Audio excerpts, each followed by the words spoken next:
settima e ultima batteria, si migliora proprio all'ultimo salto, intanto Rossi 6,79.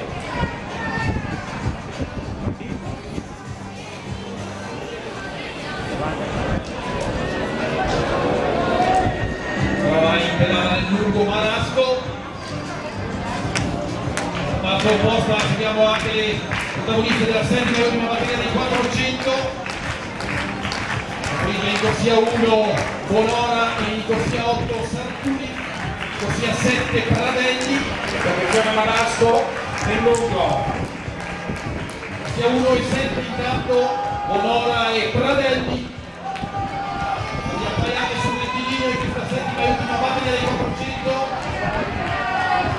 davanti in corsia 7 Elena Pradelli, ed è proprio l'atleta della fratellanza che si aggiudica questa batteria con 57 e 11.